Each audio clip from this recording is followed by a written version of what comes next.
स्वागत है आप लोग का विलेज रूफ गार्डन चैनल के अंदर। तो दोस्तों आज का हम लोग का टॉपिक है कि जो मार्केट से हम पपाया जो खरीद कर लाते हैं उसके अंदर जो सीड निकलता है उसको आसानी पूर्वक हम किस प्रकार जर्मिनेट कर सकते हैं। अगर दोस्तों आप लोग ये जानते होंगे कि अगर आप शहर या किसी भी लोकल मार्केट से अंदर अगर आप नर्सरी में जाइएगा तो वहाँ से अगर भाई प्लांट लाइएगा उसका मतलब कि पपाया का जो छोटा प्लांट होता है 20 से 25 रुपया में आपको देगा, 15 रुपया में देगा। तो उस प्लांट को तो आप खरीद कर ले आते हैं, लेकिन अगर वही प्लांट जो आप खरीद कर लाते हो वो कहाँ से ग्रो किया है आपको पता नहीं होगा, वो किस सीड से ग्रो किया है आपको पता नहीं होगा। तो उसको पता नहीं होने के कारण हम लोग उस प्लांट को लेकर चल आते हैं, लेकिन हमें पता नहीं होता कि मार्केट से 15 से 20 रुपया 25 रुपया केजी हम अगर हम पपाया खरीद कर लाएँ उसके अंदर बहुत सारा सीड होता है। उस सीड को हम आसानी पूर्वक एक से एक जो फ्रूट हम खरीद कर लाते हैं उस फ्रूट से बहुत सारा प्लांट हम तैयार कर सकते हैं इजीली रूप से घर पर।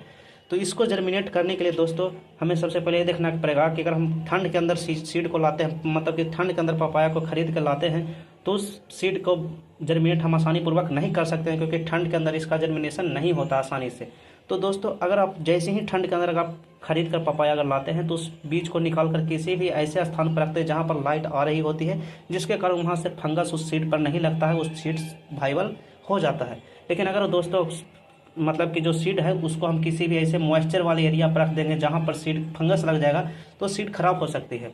तो ऐसे जगह पर रख दें कि जहाँ पर फंगस नहीं लगे, हल्का हल्का वहाँ पर सनलाइट आ रही होती है, उस कंडीशंस के अंदर आप क्या रख दें, सीड को रख दें। तब वो सीड क्या होगा, जैसे ही आप गर्मी की सीज़न स्टार्ट होती है, गर्मी अप्रैल के सीज़न के अंदर आप उसे जर्मिनेट आसानी से कर सकते हैं। सबसे पहले वो सीड को क्या करें, वो जो सूख गई है सीड उसके अंदर मॉइस्चर नहीं है, उस सीड को क्या करें, पहले एक कंटेनर के अंदर पानी के अंदर उसको डाल दें।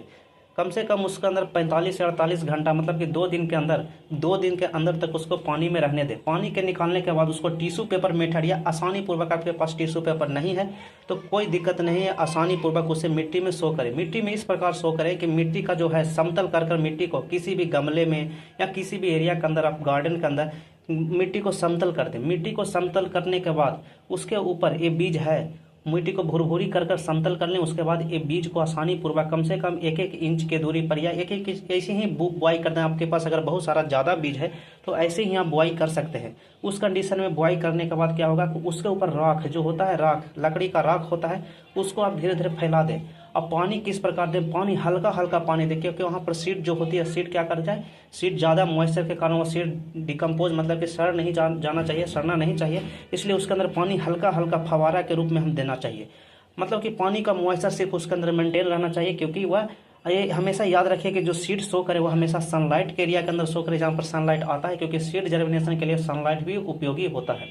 तो सनलाइट जहाँ पर आ रही हो, मॉइस्चर हमेशा मेंटेन किया जाए, वो जितना ज़्यादा मॉइस्चर नहीं कर दिया जाए कि वहाँ पर सीड क्या हो जर्मिनेट नहीं कर सके, सीड सड़ जाए। तो मॉइस्चर हम हमेशा कम होना चाहिए और सीड जो यहाँ पर जो सनलाइट होना चाहिए हमेशा आना चाहिए। तो क्या देखेंगे दोस्तों कि 5 से 6 दिन के अंदर सीड यहाँ पर जर्मिनेट कर जाएगा।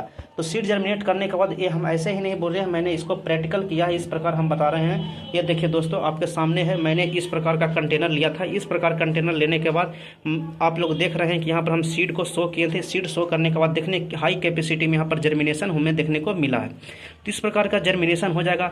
अगर आपका सीडलिंग मतलब कि जर्मिनेशन है इस प्रकार का हो जाएगा। अगर आप लोग सीडलिंग ट्रे के अंदर इसको करना चाहते हैं तो आपको कॉस्टली पड़ेगा। आसानी पूर्वक एक पपीता से 30 से 35 रुपया किलो मैक्सिमम से मैक्सिमम आपको मिल जाएगा। उस 1 से 1.5 किलो 2 किलो का पपाया होगा, उस पपाया को लेकर खरीद सकते हैं। उसके अंदर बहुत सारा सीड मिलेगा, आपको बहुत सारा सीड मिलेगा। बाजार से लाने की ज़रूरत नहीं है। प्लांट को आराम से आप जिस क्वालिटी का पपाया खाएंगे मतलब कि 4 केजी का, 3 केजी का, 2 केजी का पपाया आपको देखने को मिलेगा। तो कम से कम 2 केजी को पपाया आपको सामने दिख रहा है। उस पपीता का अगर टेस्ट अच्छा रहेगा तो उस पपीता को आप जर्मिनेट कर सकते हैं। जर्मिनेट करने के बाद आप अपना गार्डन के अंदर या किसी भी पॉट में आसानी पूर्वक नहीं हो, क्योंकि ये भाई साहब हाइब्रिड पपाया नहीं होता है। ये अगर देसी पपाया अगर आपको बीज से ग्रो किया है, हाइब्रिडाइजेशन के थ्रू ये ग्रो नहीं हुआ है, इसके कारण क्या होगा, ये हाइब्रिड पपाया नहीं है, ये सीड से जर्मिनेट किए। इसका सीड जो होता है लोकल मार्केट के अंदर जो पपाया के अंदर से लाएँ वो देसी मानिए। तो उस सीड को क्या किए भाई साहब, इस सीड को हम क्या करें, जर्मिनेट करने के बाद यहाँ पर हमें क्या देखने को मिलता है, इस जो यहाँ पर इस प्रकार का पौधा हो जाएगा। तो इस प्रकार का पौधा होने के बाद इसको क्या करेंगे, मिट्टी के अंदर ट्रांसप्लांट करेंगे।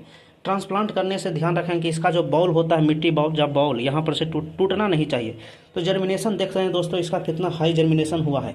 ये नहीं है गारंटी है दोस्तों कि इतना सारा जर्मिनेशन में सभी प्लांट जो होता है फीमेल निकल जाए जिसके अंदर फल लगे, कुछ प्लांट इसके अंदर मेल जो होता है उसके अंदर मेल प्लांट जो अलग होते हैं, फीमेल प्लांट अलग होते हैं। मतलब कि जो यहाँ पर नर प्लांट होते हैं, नर जो पौधा होता है अलग होता है, और जो फीमेल यहाँ पर होती है मादा पौधा अलग होता है। इसके कारण हम इसको डिस्टिंग्विश नहीं कर सकते हैं छोटे उम्र में कि ये मेल है कि फीमेल है। इसको लगाने से कुछ जब तक फ्लावर नहीं आएगा हमें पता नहीं चलेगा कि मेल है कि फीमेल है। इसलिए दोस्तों प्लांट हमेशा ज़्यादा लगाएं पपीता का, तो बाद में अगर फ्लावर वहाँ पर आ रहा होता है, फ्लावर आने के बाद हमें पता चल जाए कि प्लांट है जो मेल है कि फीमेल है। हमेशा जो फल होता है वो फीमेल के अंदर लगेगा, मेल के अंदर नहीं लगेगा। लेकिन गार्डन के अंदर मेल एक से एक पौधा रहना जरूरी है, क्योंकि वहाँ पर पॉलिनेशन वहाँ पर आसानी पूर्वक हो सके। पॉलिनेशन होने के कारण वहाँ पर फल बन सके, तो फल बनने के लिए एक मेल पौधा होना आवश्यक है। तो दोस्तों देख सकते हैं मैंने 1 से 2 किलो पपीता जो मार्केट से लाया था, आसानी पूर्वक उससे कितना सारा प्लांट हमें यहाँ पर देखने को मिल रहा है दोस्तों। तो ये हमें आसानी पूर्वक मैंने घर पर ही यहाँ पर जर्मिनेट किया है इस प्रकार के सीड से। मैंने कुछ दिनों पहले कुछ सीड यहाँ पर बच रहा था, इस सीड को मतलब यहाँ पर मैंने शो किया था। ये सीड मैंने पपीता खाने के बाद इसको लगाया था इस पपीता खाने के बाद। देख रहे हैं यहाँ पर जर्मिनेशन कितना अच्छा हुआ है। अब यहाँ पर हम लोग देखेंगे कि कुछ ऐसे सीड भी होंगे जो जर्मिनेट नहीं किए होंगे। तो हमेशा यह होना चाहिए कि जो सीड जर्मिनेशन किए वहाँ पर राख देना ऊपर जरूरी है, क्योंकि वहाँ पर जो होता है जर्मिनेट होने के बाद जो सीड होती है, अगर ऊपर मिट्टी हम 1 से 1.5 इंच दे देंगे तो यहाँ पर जर्मिनेशन ही नहीं करेगा। अगर वहाँ पर हल्का मिट्टी, अगर राख नहीं है तो हल्का मिट्टी, भुरभुरी मिट्टी, हल्का मतलब कि आधा इंच से भी कम उसके ऊपर लेयर मिट्टी का हम देंगे। और भुरभुरी मिट्टी होना चाहिए, उसके अंदर मॉइस्चर हमेशा बना हुआ चाहिए, लेकिन मॉइस्चर इतना भी नहीं दे दें कि वहाँ पर सीड होगा क्या हो जाएगा, सड़ जाएगा। तो दोस्तों आज का यहाँ पर टॉपिक यही है कि जो यहाँ पर पपीता होता है उसका हम किस प्रकार जर्मिनेशन करें घर पर आसानी पूर्वक से। तो आप लोग समझ चुके हैं कि पपीता को जर्मिनेट करने के लिए कौन कौन सा प्रोसेस से गुजरना पड़ता है। ये हम लोग आप लोग का यहीं पर आज का टॉपिक यहीं पर समाप्त करते हैं दोस्तों। यहाँ पर देख रहे हैं, यहाँ पे पीछे जो मैंने शीशम का पेड़ होता है डेलवर्जिया शीशो, उसको मैं किस प्रकार आसानी से यहाँ पर जर्मिनेट किया था, जिसे हम इंडियन रोजवुड भी कहते हैं, जिसका टिम्बर होता है हाई क्वालिटी का होता है। इसको हम देखिए जर्मिनेट किया था, मैंने पिछले प्रीवियस वीडियो के अंदर डाला था कि उसको किस प्रकार जर्मिनेट किया, उसी मेथड से मैंने इसको जर्मिनेट किया था। इसका जर्मिनेशन रेट भी देखिए कितना हाई है। यहाँ पर देखिए एक प्लांट के अंदर तो यहाँ पर लीफलेट भी यहाँ पर आ चुका है, देख सकते हैं। तो यहाँ पर किस प्रकार उसको जर्मिनेशन करें। अब इसको हम कुछ दिन के बाद सीडलिंग ट्रे के अंदर इसको हम ट्रांसप्लांट करेंगे, एक मतलब कि पॉली बैग के अंदर ट्रांसप्लांट करने के बाद उसको 1 साल हो जाएगा, उसके बाद हम किसी मिट्टी के अंदर ट्रांसप्लांट करेंगे। अब ये क्या होता है कि दोस्तों ये देखिए शीशम का प्लांट है, इसका नेक्स्ट वीडियो के अंदर हम आपको फुल इन्फॉर्मेशन देंगे। थैंक यू दोस्तों।